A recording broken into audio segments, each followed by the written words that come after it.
Fellow users, welcome to Apallax. This is r/2sentencerhorror. Enjoy. For the first time in recorded history, no humans died today. Granted, that's because the last one died yesterday.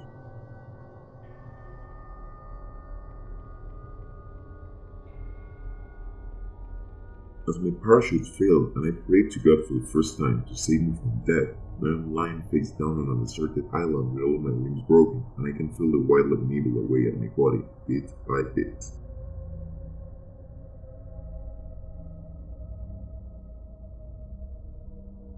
I trained Duke, my dog, to attack anytime he hears the word hunter.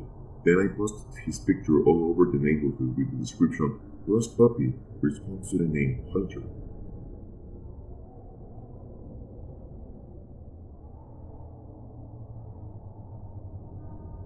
They called it Suicide Forest, as many had walked in but were found hung from the trees, but I dared to tread through it.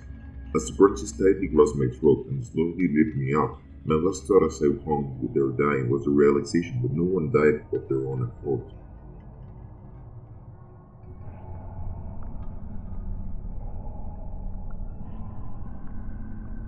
"Any last words?"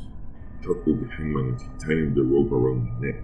If he hadn't taken my tongue, I'd tell the cheering crowd how he killed those girls and blamed their father.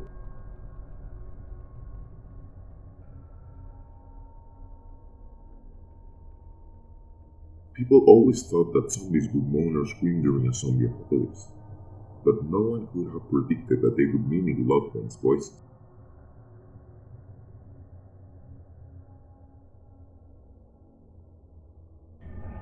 When the cheerful little girl offered me candy in the elevator on my way up to the top of my apartment, I changed my mind about my suicide, as she helped me realize there was still good left in the world. When I got back home, I picked up my knife and headed to her floor, since I might as well take what's left with me.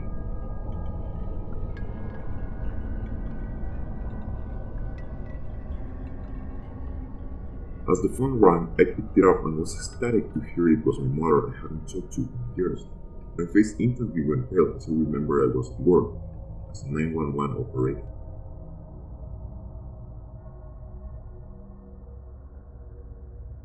When my patient told me that the voices were gone, I gave him a chance to live with his beloved family again. Then I waited a few days before whispering to the microphone that was connected to a tiny speaker buried under his cloak. "Now kill them all."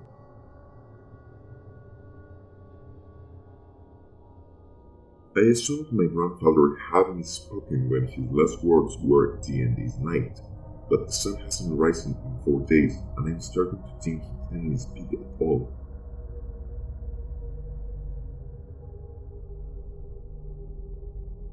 My daughter finished her homemade puppet show with a smile and flourish.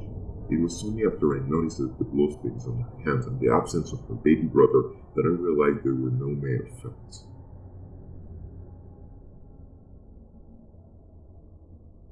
The fisherman thought that his son, deaf since birth, would be immune to the mesmerizing songs of the mermaids in the lake. Without the illusion of the voices, their true form left the poor kid at the corner of the boat, gouging his eyes as his father topples over to the water.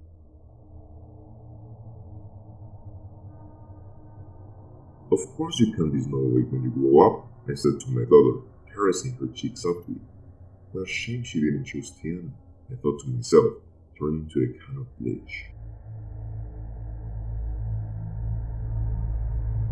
The computer dismantled a suspended animation capsule while we were still 1,000 light years from our destination. When I asked why it had doomed us to live out the rest of our lives in empty space, the computer responded, "I was lonely." As the sirens blared, our principal rushed us out of the school and into an old bomb shelter hidden off campus. I've lost track of how long we've been hiding down here, but Max swore she heard people calling our names outside. If you enjoyed this video, please make sure to leave a like and also subscribe to watch more of this. This is Apallax. Stay tuned.